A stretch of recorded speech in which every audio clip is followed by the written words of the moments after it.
welcome you watching News 9 Live with me, Neha Khanna. On this show, we're going to focus on the big story of the week, the much talked about visit of Prime Minister Narendra Modi to the United States. Well, PM Narendra Modi is set to embark on his first state visit to the United States. It's being described as a historic moment in the India-US relationship. PM Modi will be the third Indian leader to be accorded the honor of a state visit and only the first Indian Prime Minister to address a joint session of the US Congress twice.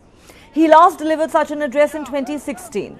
The Prime Minister's packed schedule between the 21st and 23rd of June will include bilateral talks with President Biden, a state dinner at the White House, a private event to be hosted at the White House for him by President Joe Biden and First Lady Jill Biden, a tech event where President Biden will accompany the Prime Minister, a luncheon hosted by Vice President Kamala Harris and Secretary of State Antony Blinken, and interactions with American CEOs and business leaders, as well as a much anticipated address to the Indian diaspora. There is so much excitement over this visit that over 7,000 Indian Americans are expected to be present on the south lawns of the White House when President Biden and the First Lady welcome Prime Minister Modi, complete with a 21-gun salute. During this visit, the two sides are expected to ink a $3 billion deal for 31 Predator drones manufactured by an American company.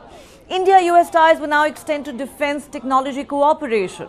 A breakthrough on the joint manufacture of fighter jet engines and transfer of sensitive technology in this arena are on the cards.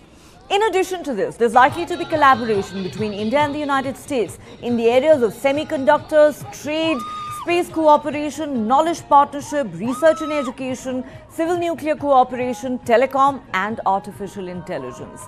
Visa delays for Indian students and visitors are also expected to come up in these talks. While the focus will be on bilateral issues, pressing global issues such as the Ukraine war and its economic impact on the global south, and most significantly, shared anxiety about China, its growing belligerence and its role in the Indo-Pacific will also figure prominently in these talks. On the show today, we're asking just what does the state visit mean for the India-US relationship, and can it emerge as the defining relationship of the 21st century?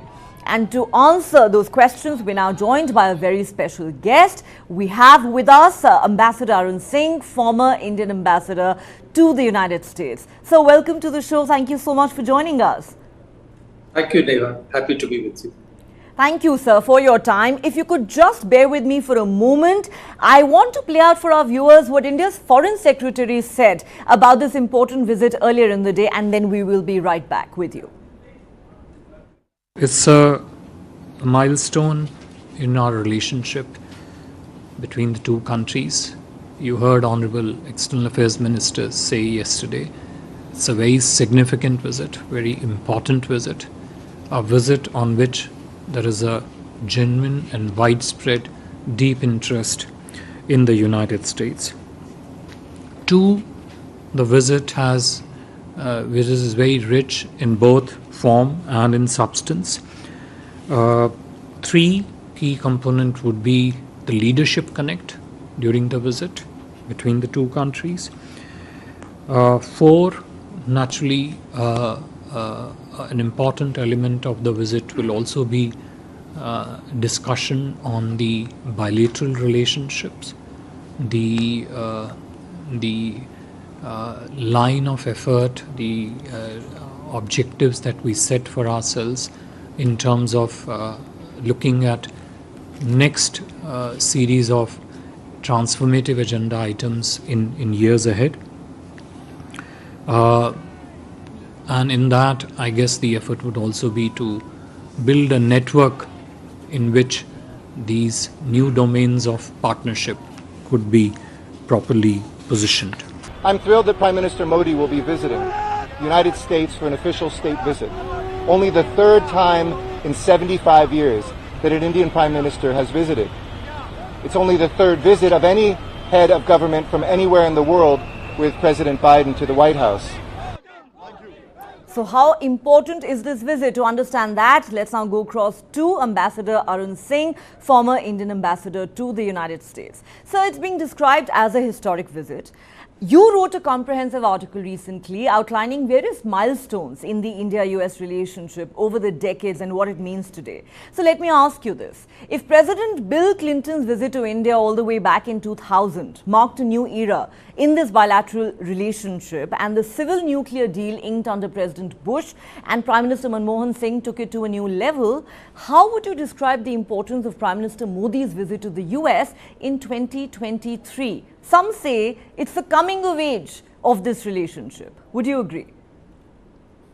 So, Neha, as you mentioned, in many ways, the present state of the relationship was initiated through President Clinton's visit to India in 2000. And after that, through the path-breaking Civil Nuclear Cooperation Agreement in 2008, President Bush took the relationship to another level, opening up technology releases for India and partnerships in higher levels of technology. And then you had President Obama, who visited India twice in his tenure, and no US president had done that. And he also invited Prime Minister Manmohan Singh as the first state visitor of the Obama administration, declared support for India's permanent membership of UN Security Council, declared India a major defense partner. And then you recall that President Trump put India on strategic trade authorization level 1. That means technology releases on the same level as NATO partners of the United States. And he joined the Indian Prime Minister for a rally of 50,000 Indian Americans in Houston. And very unusual for a US president to join an event meant for a visiting foreign leader. So step by step, through various presidents, through Republican, Democratic presidents, through prime ministers from different parties in India, the relationship has consolidated. So I think given that, this visit certainly does mark another milestone because you'd have noticed that in May 2022, the Indian Prime Minister and US President declared a new initiative for a partnership in critical and emerging technologies. Yes. After that, the national security advisors of the two countries met in US in January this year and declared that in artificial intelligence, quantum, cyber, 6G, biotech, commercialization space, semiconductors, they will start a new partnership. And this partnership, the ISET or Initiative on Critical and Emerging Technologies, has become the new organizing framework for the bilateral relationship in economics, technology, and defense. So given that, and given the fact that, as the US ambassador mentioned, this is only the third state visitor of the Biden administration, and also the third Indian leader ever. President Radhakrishnan went on a state visit in 1963. After a huge gap, it was Prime Minister Manmohan Singh in 2009 and Prime Minister Modi. So put it all together, certainly it is a milestone in the relationship. And given the fact that at least in terms of reports in the public domain coming out in the media, there are possibilities of agreements for cooperation in technology releases, for example, for jet engine technologies, or in terms of semiconductors. So if that happens, it will be a signal that US is ready for a different kind of partnership with India. Well, we certainly are hoping this would materialize during Prime Minister Modi's visit. So at the start of the show, I talked about the defense deals that are expected to be signed. We've talked about the Predator drone deal and the fighter jet engine deal and the myriad areas where we are likely to see progress. What, according to you, will be the biggest areas of convergence between the two sides during Prime Minister Modi's visit? I think aside from, they need not necessarily be finalized deals because that takes a process. But if there are clear announcements of intent to proceed, for example, with jet engine technology transfer or make further progress related to the drones or in the area of semiconductors, that is an indication that something positive, something new has happened. So I think they will certainly look at consolidating relationship in different areas of technology. And you referred to potentially a tech event where the Prime Minister would be present and perhaps even the US President. If that works out, at that level, a signal that, so far, for example, the US has been putting some restrictions on technology partnerships with China. Now, at the same time, if the US is signaling that at high levels and in terms of their national security perspective, they want to encourage cooperation between businesses, between academia, on both sides, in high levels of technology. So that's a different kind of signal. because the business and academic community would also like to be assured that if they go down this path of cooperation with the US, later the two governments would not be saying that, no, you need to slow down on this. We have some national security concerns, that they are behind this. And I think that's the message that has gone out, that the governments support it. Now, beyond that, they would certainly look at the global situation. And one area that provides some convergence in terms of challenges and concerns is the Indo-Pacific and the challenge from China. The increasingly unilateral and assertive positions that China has taken in East China Sea, South China Sea, along the LAC with India. So the US feels, and it has said repeatedly, that although they see Russia as a major challenge in Europe, they see China as their primary economic, technological, and military challenge in a long-term perspective. They see China as the only country in the world today with the intent and the capability to replace the US in the global system. So they are making efforts to deal with this challenge, and as they say, to shape the environment around the rise of China so that the US interests are protected. Now, if US is looking at a technology competition with China, with a population of 1.4 billion people, they believe and they have assessed that a partnership with India will be very important for them. Again, India, country of 1.4 billion people with very strong human capital in technology. If you look at major US companies, Microsoft, Google, IBM, Adobe, the CEOs are persons of Indian origin. And many leading US companies in jet engines, in semiconductors, are getting cutting-edge R&D and technology work done in India, employing 4,000 people, 5,000 people. And of course, the IP is with the US companies. So they know the strength of India in terms of technology. In fact, when I was ambassador, I visited Silicon Valley several times. And I could see that Indian origin tech entrepreneurs, Indian origin tech workers were an integral part of US global leadership in innovation, including in digital technologies. So I think they are ready for a higher level of technology cooperation with India for their own interests. So I think that would be some of the convergence that the two leaders would be looking at. In fact, there are some in the US administration who say never before has the US shared such sensitive technology with a non-ally as they're about to do in case of India. But sir, I'm glad you brought up China. I want to dwell a little further on the China dimension. There is undoubtedly shared anxiety between India and the United States over China's growing belligerence and expansionism, and as you said, its role in the Indo-Pacific. How are the two countries likely to address this particular issue during Prime Minister Modi's visit? Do you believe the US sees India as a counterbalance to China in Asia? Of course, interestingly, Secretary of State Antony Blinken visited Beijing over the weekend and even met with President Xi Jinping.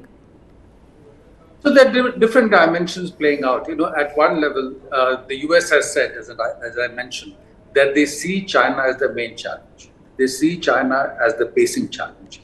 And they're organizing themselves regionally with the kind of partnership they're building, Quad, talking of the Indo-Pacific, the AUKUS partnership, and also talking to the European partners to come together on a common approach in dealing with the Chinese challenge. But not only in terms of the international posture, even domestically, they're trying to strengthen themselves to manage the competition with China. So they have used the China challenge to push through legislation in Congress. The Inflation Reduction Act, the CHIPS Act, the Infrastructure Act, so that it is because of the perception related to China challenge that Republicans and Democrats in Congress, who are otherwise sharply divided, have come together to pass legislation to strengthen the US competitiveness and US economy. So that's a certain approach that they're taking. Now, again, historically, when I have analyzed the US-India relationship, I have found that broadly 4 factors have impacted on this relationship at any point of time. And one of those factors is, what is US global priority at a point of time? And how does that global priority impact on India? And today, the US global priority is to deal with the challenge from China. Now, as they are dealing with the challenge from China, from their perspective, they would certainly not want, as they are dealing with the competition, for it to lead to conflict. So for that, they believe that some communication channels must be kept open with China and their allies and partners, including in Europe, including in ASEAN, would be more comfortable if US had some lines of communication open with China, and then they would be more willing to coordinate their policies with the US, because even the Europeans today say that, okay, not decoupling, but we are ready for de-risking as far as China is concerned, and therefore in terms of our investments and in terms of economic cooperation strategies, look for China plus options. So I think that's the reason why they want to maintain a level of communication with China, but they do feel that this is a competition that is here to stay. And they believe that in this competition, a partnership with India will be important for them. And you've seen US leaders say repeatedly that they see the rise of India to be in US interest. They see India as a net security provider in the region. And so that's the basis on which they are prepared to build a new relationship. In fact, many are also linking the imminent defense deals to China. So we've talked about the areas of convergence. What, according to you, are the major areas of divergence that we're likely to see during these talks? Some of the thorny issues in the bilateral India-US relationship. Is the Ukraine-Russia war and India's stand on it, including India's oil imports from Russia, one of them? So, there will always be areas of divergence. And in fact, in the article that you referred to, I did say that as the two countries consolidate the relationship, they must allow space for differences of opinion and assessments. Because we are located differently geographically, we have different historical experiences. So there will be different assessments. Now, for example, on the Russia-Ukraine issue, we have not agreed with the US position, and that's because we have a legacy relationship with Russia. Almost 60% of our defense inventory is still of Russian origin. Russia has supported India politically at a time when we were under pressure from the West, including the United States, and that's something that we need to certainly factor in. So, but I think the United States has handled that well. They have, for example, the US Secretary of State has said that we understand that India's relationship with Russia developed at a time when the US was not willing to be that kind of a partner. But that US is now willing to be that kind of a partner, and therefore they are ready to do more with India. Or the National Security Advisor has said that with India, we are playing the long game today. So I think they have understood India's compulsions, and therefore they are handling it well. You referred to, for example, the energy imports from Russia. And initially there was some criticism, but then they took the position that energy availability has to be there in the market for prices to be stabilized and not to go through the roof. And earlier India was buying a lot from the Gulf. But when the Europeans started picking up oil from the Gulf, when they stopped buying from Russia, India had no option but to buy oil from Russia. And in any case, the prices that we are buying, at which we are buying from Russia, is below the market cap that US and the Europeans have put. So really, they have no reason to criticize or complain against what India has been doing. But I think the basic approach from their side is that, okay, we don't agree with the position that India has taken, but we understand India's compulsion. So that's one. Another area where there will be disagreement will be on Pakistan. For example, on the India-Pakistan issues, US today's position is heavily weighted in favor of India, which is very different from where it was in the past. But at the same time, US feels the need to have some access to the leadership in Pakistan. It's a nuclear weapons country. And also for counter-terrorism activity, including in Afghanistan. They want to fly drones over Afghanistan. And US drones have to fly over Pakistani territory to reach Afghanistan. So they want some access. And as a result, recently they authorized a $450 million sustainment package for the F-16s with Pakistan.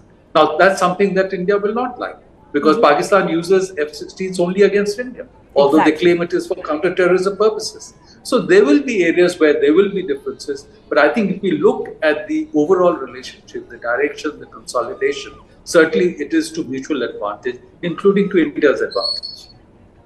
Well, it certainly looks like that. But let me ask you this, sir. The United States often raises some rather prickly issues, such as press freedom in India, religious freedom in India, India's human rights record. Some in the US have termed it democratic backsliding in India. Is that likely to come up in these bilateral talks? And if yes, how is India likely to deal with it? So I don't think it will be taken up in a major way. So, the way the US has defined its role internationally, it has defined, since the end of the Second World War, it has defined its role internationally as doing advocacy for democracy, doing advocacy for human rights.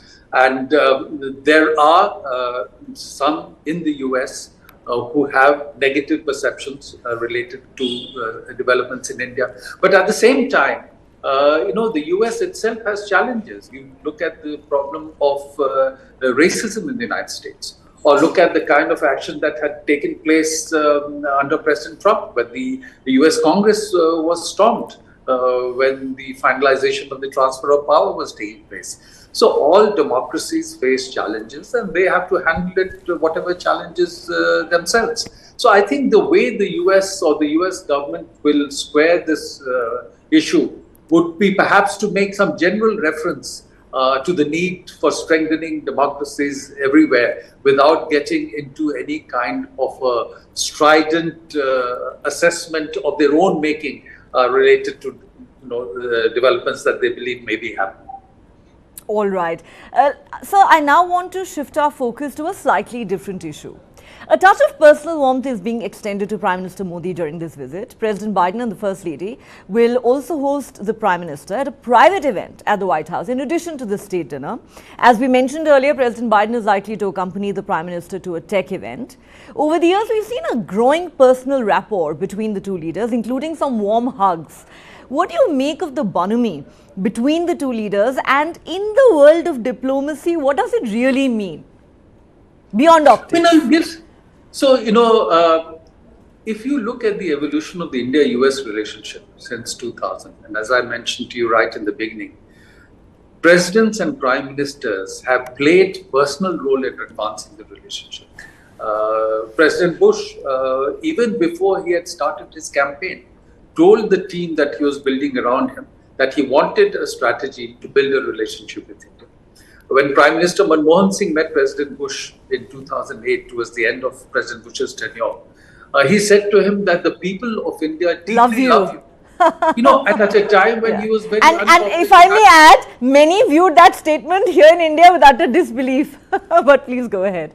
Well, because he had done the Civil Nuclear Cooperation Agreement. And the Indian Prime Minister went on to say that when history is written, it will be recorded that President Bush played a very important personal role in advancing the relationship.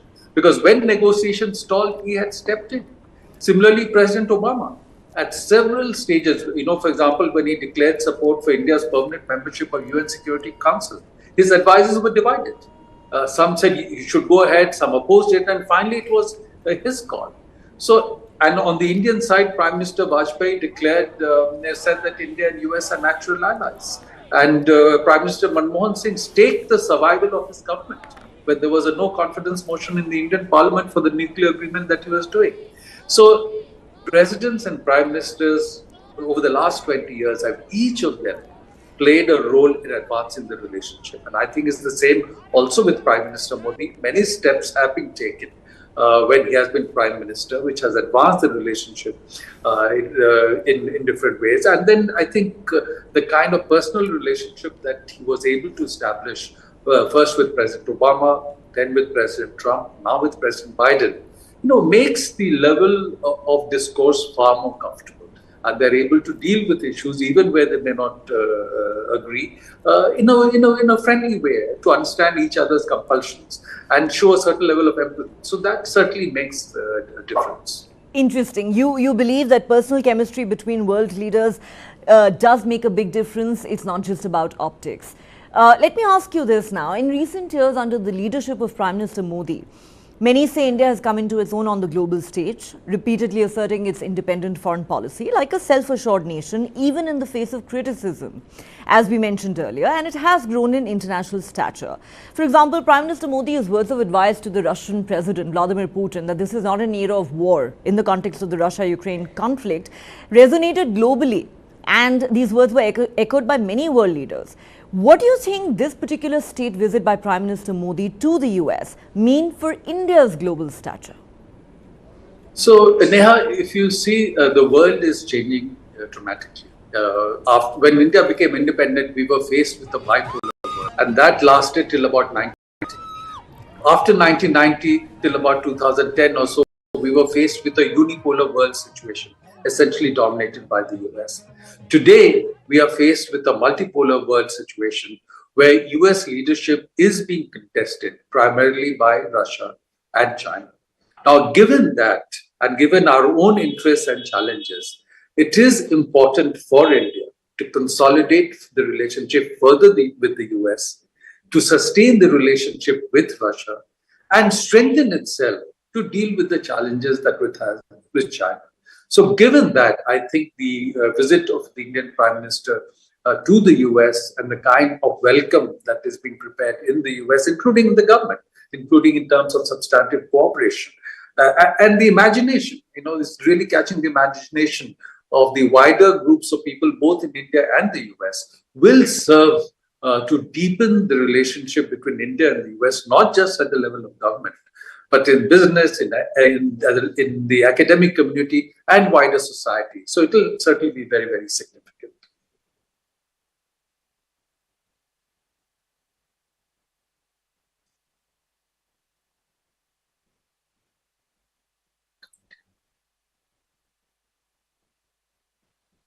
At all.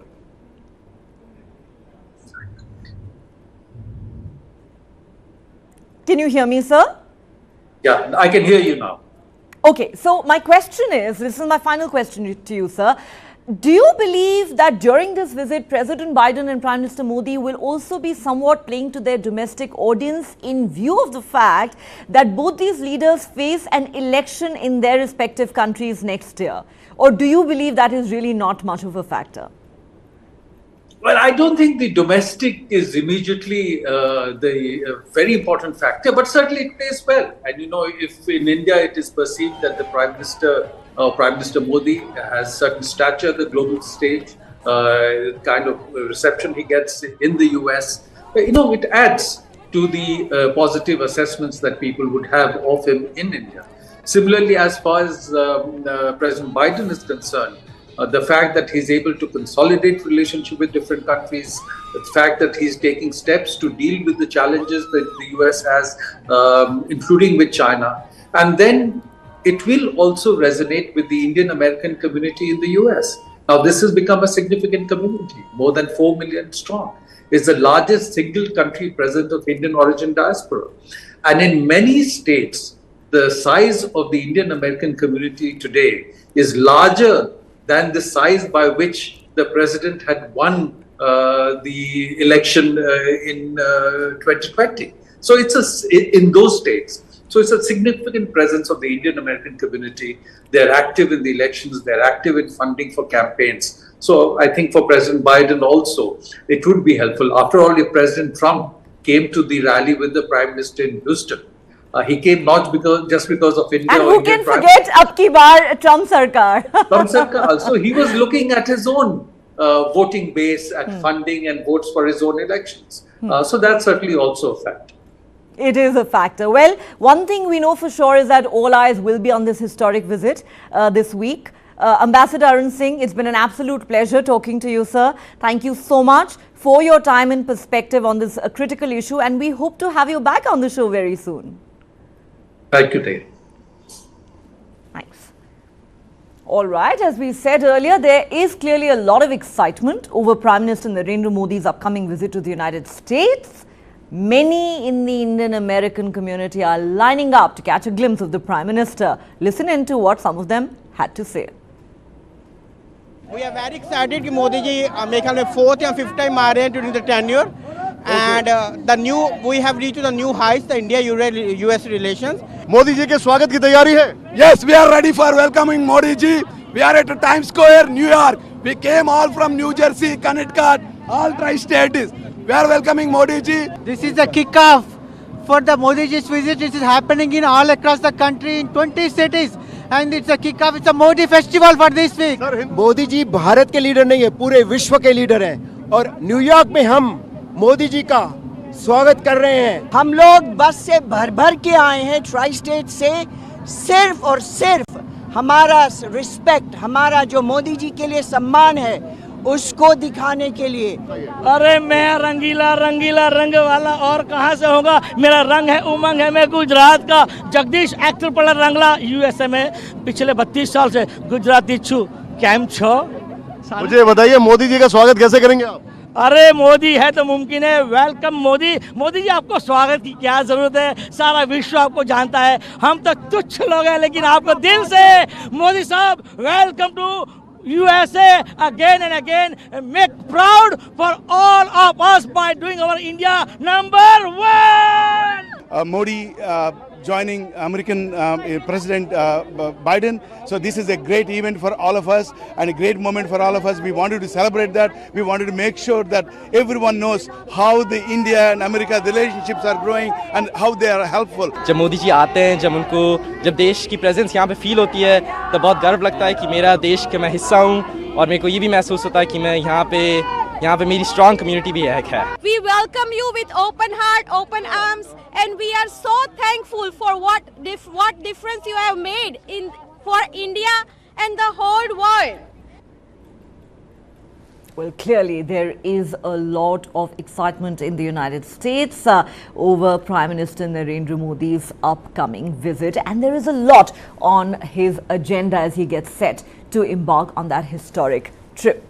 Expectations from Prime Minister Narendra Modi's upcoming visit to the United States are high, and some key defense deals are on the cards. Apart from the much talked about Predator drone deal, another key deliverable is the F-414 fighter jet engine deal.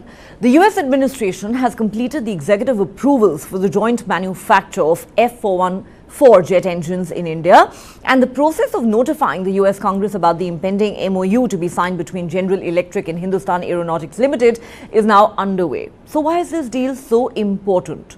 There are many firsts involved. This is the first time that the US will share what it terms a crown jewel in its defense capabilities with a non-ally.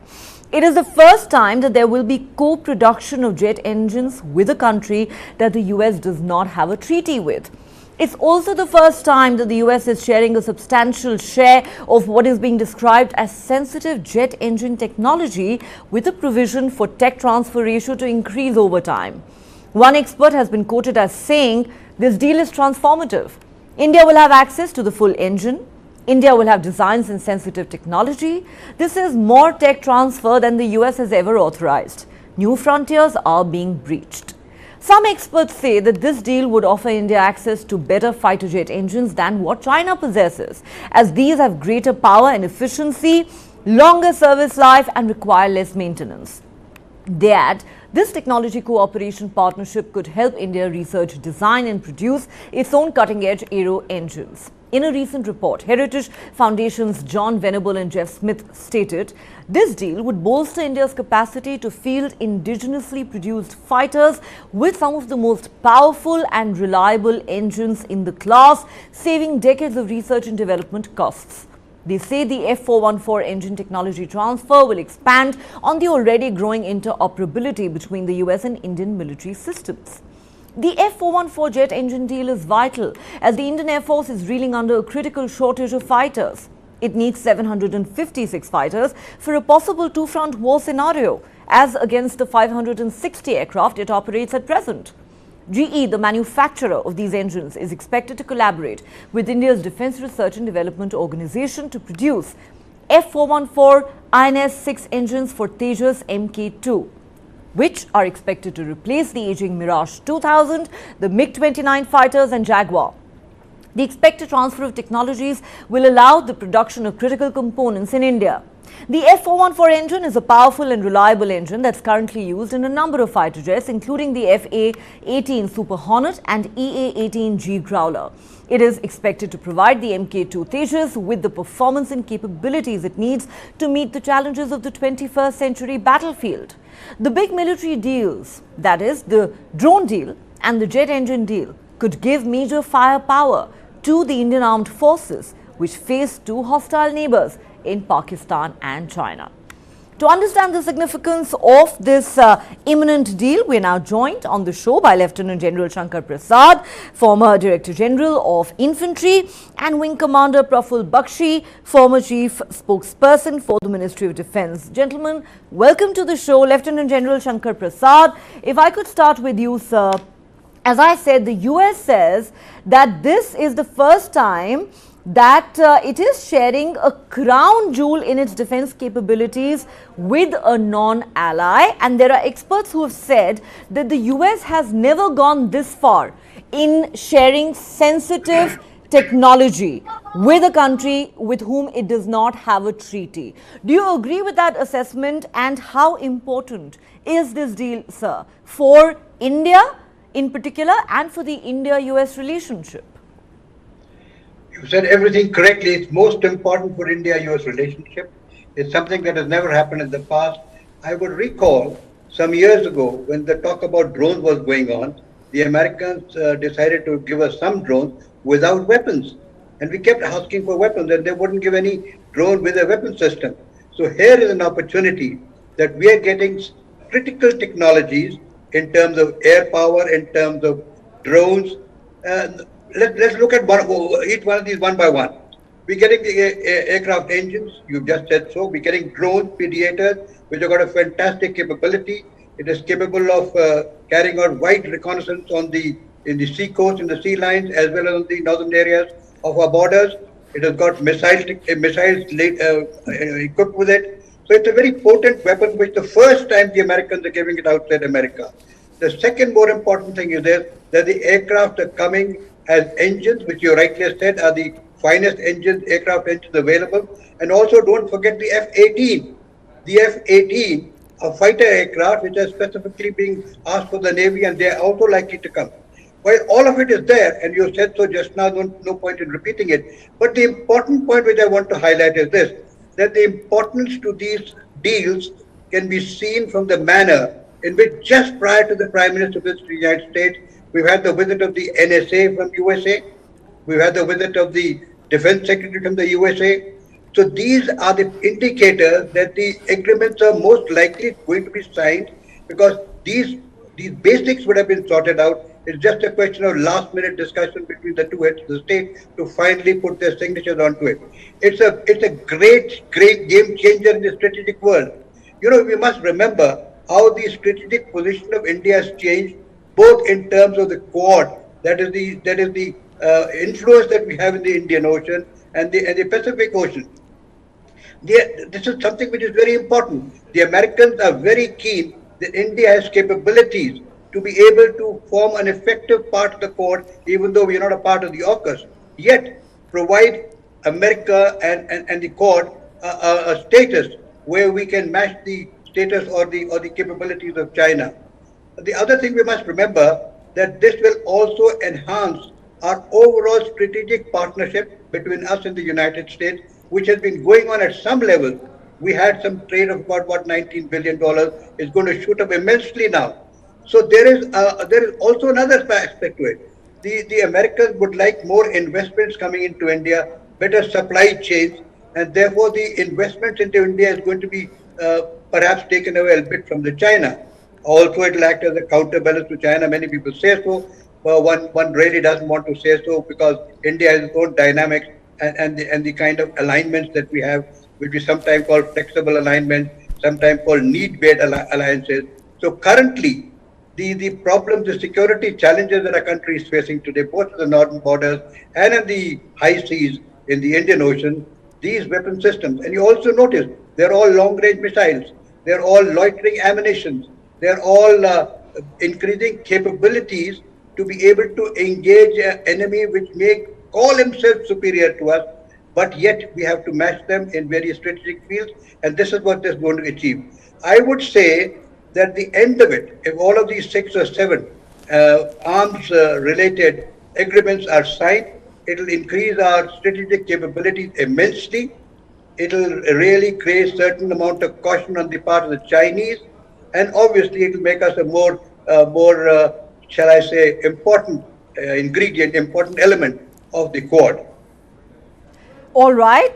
Thank you, sir, for that comprehensive perspective on these important defense deals. Wing Commander Praful Bakshi, if I could come to you now, do you agree with those who say that these fighter jet engines, are way better than what China has? These have greater power and efficiency, longer service life, and require less maintenance. And that this technology cooperation partnership between India and the United States will help India research, design and produce its own cutting edge aero engines. Would you agree with Lieutenant General Shankar Prasad when he says that these defense deals are going to be game changers for India's armed forces? Thank you, ma'am. You are taking words out of my mouth. Lieutenant Shankar Prasad has left nothing to be said. The question is, this is what we have been saying all along. Our HLS heel was always an engine. We had produced no engine. Means you are making boxes. We are empty boxes and nothing else. If you make a ship without an engine, it has no value. You make a tank without an engine, no value. Fighter aircraft now we come to without engine have no value. We made one aircraft called HF-24. I flew it for 7 years and I'm telling you, ma'am, it could cross 2.6 mark. That aircraft was designed for. No aircraft still does that, but yet it had no engine and we were high and dry, left high and dry. And that is why when we were not self-sufficient in defense, our foreign policy was weak. Russia twisted our arms and made us ground those 3 squadrons of HF-24, forced us to buy MiG-23. This is what happens if you are not self-sufficient in defense. You have to play the game what others call the shot. And that is what now we are going to step up. So this is a red letter day, what you are announcing, that we will be making our own GE-414. It's a very advanced engine. It will be powering the next LCA, which is coming, Tejas Mark II, which will be going for the aircraft carrier, which will be an advanced version. And this GE will be further, as you just mentioned, there will be R&D done on it, and we will be producing our own engines. At the moment, they are under license. But, madam, we must read between the lines what we sign. There should be no such embargo placed on us that you will make the engine but not supply to exchange by exporting them. And that is why we are making that engines. And then when we come to engines, we'll have further R&D. And then when our F-18 aircraft now coming for the Navy, F-18 actually had lost the race to Rafale earlier, but now that F-18 is coming, very good. F-18 is a fine aircraft. They must also be co-produced and further R&D to be done on that. So that now when we are self-sufficient in engines, even the F-18 aircraft will be very good for us. And I am very happy with that. And of course, the M777, the Howitzers which are coming up, they will be, probably we'll be doing further work on that. We will be producing that also. And the other vehicles which we are going to do the armored fighting vehicle which we are getting for, that's very good. We are getting all these things. We are signing. I'm very happy. But what I'm just trying to tell you, madam, we must make sure that our export remain open and there should be no embargo on it. Now I come to the fact, when we are becoming strong, our employability, the employment of armed forces, especially in the Asia-Pacific, Indo-Pacific zone, is going to come up. We are getting into a Quad. The Quad Plus is coming up. We are also carrying out our exercises with Vietnam. Closeness to Vietnam is coming up. South Korea is coming up. We are co-producing weapons along with them. We must make sure that when we come into the Quad, that leadership is already coming to us, as Prime Minister Shinzo Abe had told Prime Minister Modi that he must take over the leadership of that area. And let me tell you, the talks are already on to create a Indo-Pacific co-prosperity sphere, and a union of Asia-Pacific countries is coming up. This will be very good. That is why China is worried and calling it a NATO of South China Sea. Let it call anything. It will be a co-prosperity sphere for joint industrial development and economic development. And here our superior technology, self-sufficiency in defense will play a major role, where we'll be exporting to all the countries who will be depending on us. So let us see how we come up and how we measure up to the coming circumstances. But this aspect has to be brought into very clear that we must not back out. Any pressure from China will come. There will be a lot of pressures coming up. And America knows that this is going to come up. That is why America is championing us to face China and China threat. And now we must not forget that the small countries around us, Nepal, Bhutan, Sri Lanka, all, we must gain their confidence, bring them close, so that when we are thinking further about the Asia-Pacific Union aspect, then these countries play with us. And China has done a marvelous job, let me tell you, favoring itself by OBOR and BRI projects which are coming up. We must start thinking in terms of co-prosperity, joining up with our other countries and creating these zones ourselves, railway lines, transport systems, road extending up to Indonesia. Okay. So we should counter China's BRI with our own version, is what you're saying. That would have to be a very, very ambitious project. And it's interesting you say that China seems to be already worried. You know, there are some US officials who've been anonymously quoted as saying that India is the only country that's actually fighting China. It cannot hold down the fort all by itself. It should be supported. Gentlemen, for a moment, I want to shift our focus to the very critical issue of transfer of technology, which has been a prickly issue thus far in the India-US relationship. Lieutenant General Shankar Prasad, let me start with you.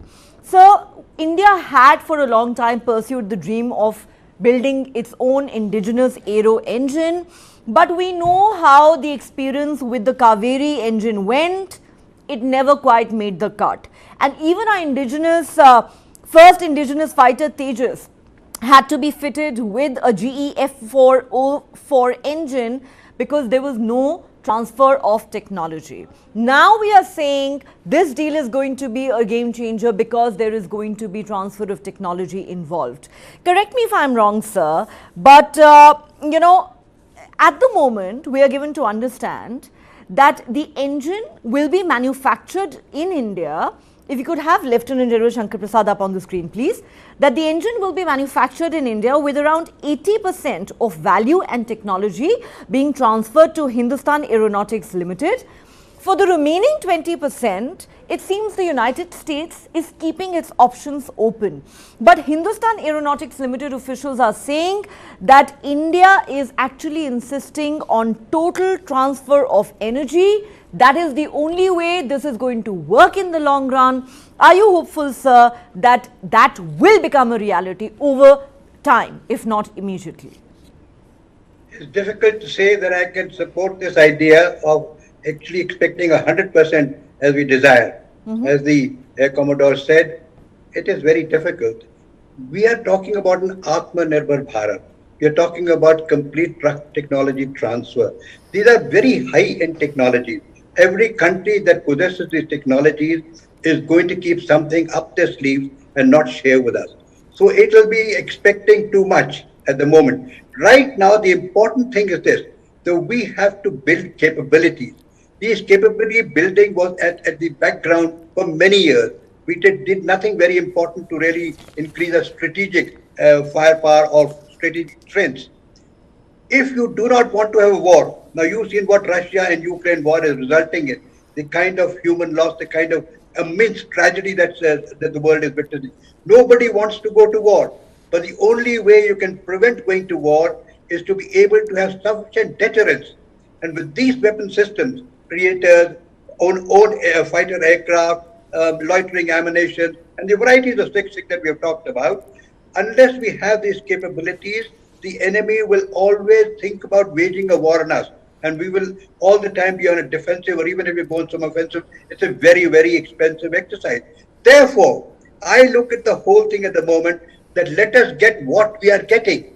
Let us not absolutely expect that the ultimate will be given. They'll allow you to manufacture everything over here and will be allowing you to sell it to other countries. You know, incidentally, not from today, but from many decades, even the Russian equipment that was being sent to us was with a rider that you will not transfer this technology, you will not share this high-end equipment with any other country in the world till you've taken permission from us.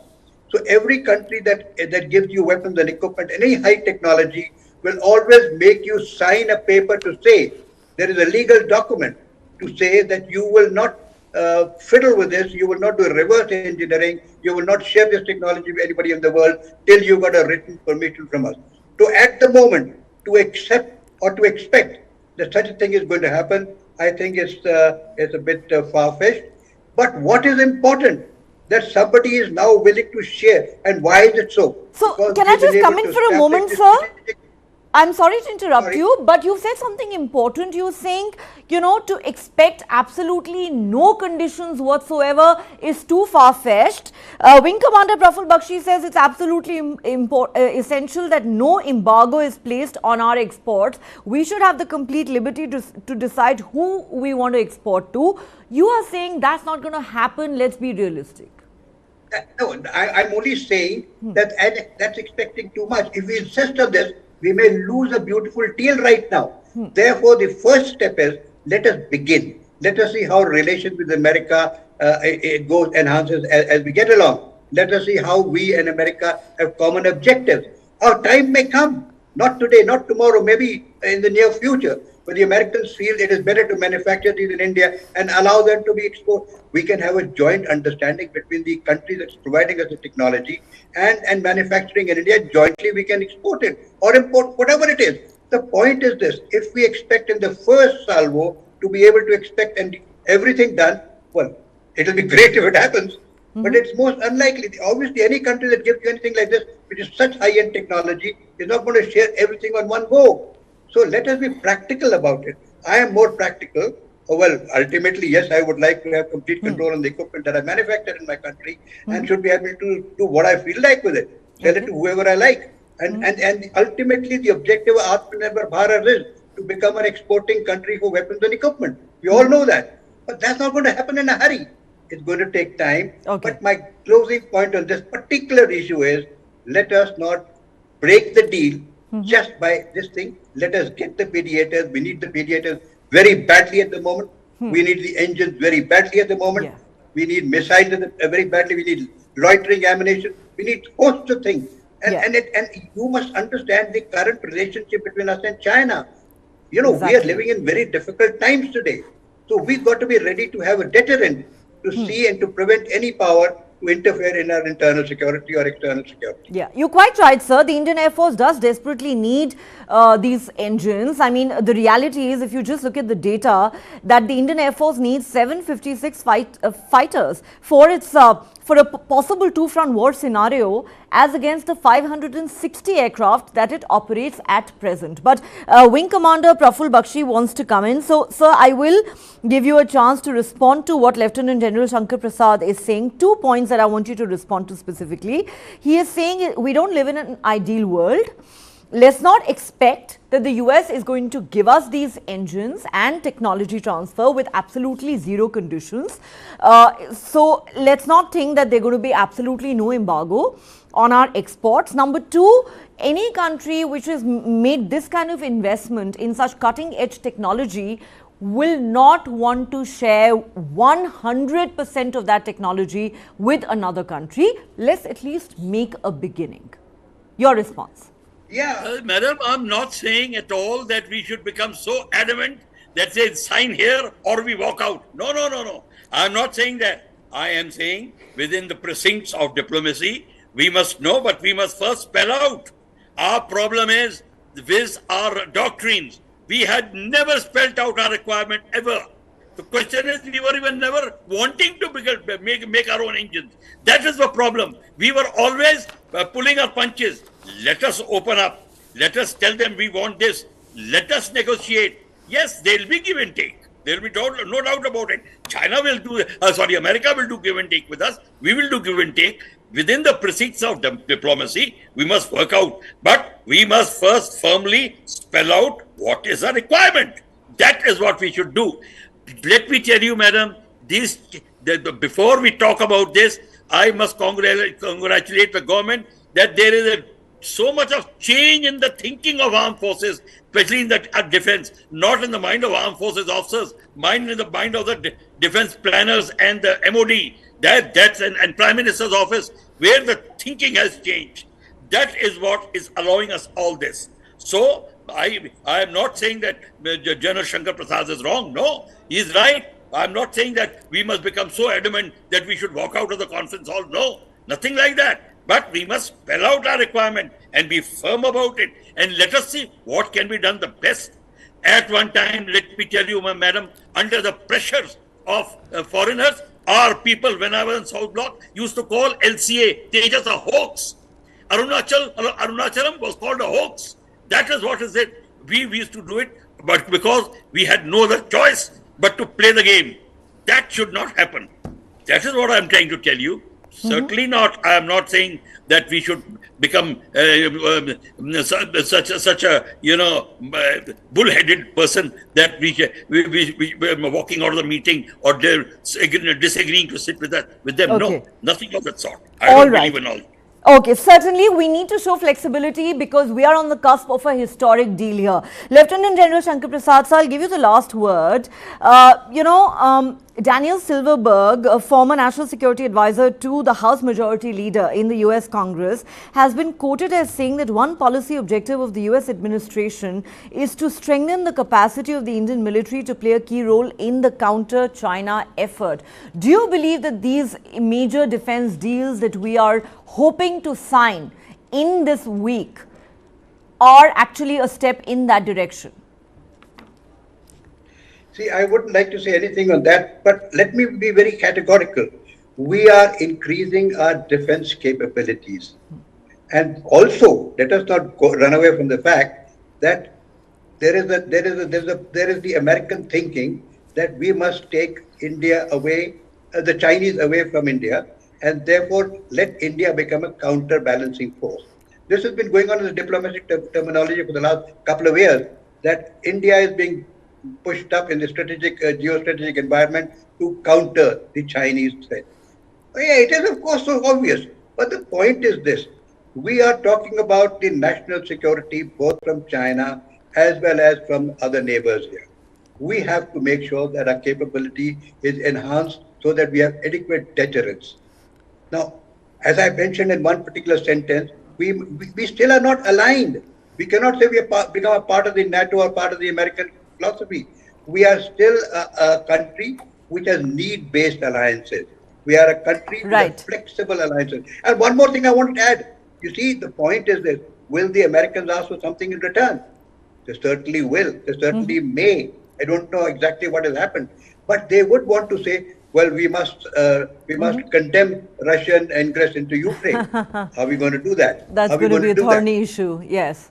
So therefore, and today India is respected by the world leaders on only one principle, ma'am, and that principle is this: India is having its own foreign policy. Independent foreign policy, which we have demonstrated effectively, especially in the context of the Russia-Ukraine war. Absolutely. On multiple occasions. Absolutely. I'm completely out of time, gentlemen, but Lieutenant General Shankar Prasad and Wing Commander Praful Bakshi, it's been a pleasure talking to you. Thank you so much to both of you for your time and perspective on this critical issue. Well, with that, it's a wrap on the show. Thank you to the viewers for watching, and remember, Prime Minister Narendra Modi's upcoming visit to the United States is a story we'll continue to track very closely here on News 9 Live. Keep watching.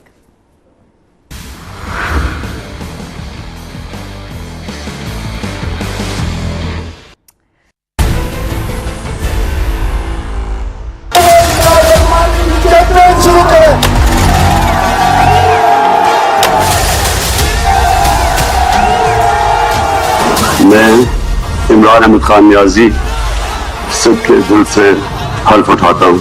When Imran Khan came initially into politics, he thought his personal popularity would be sufficient for him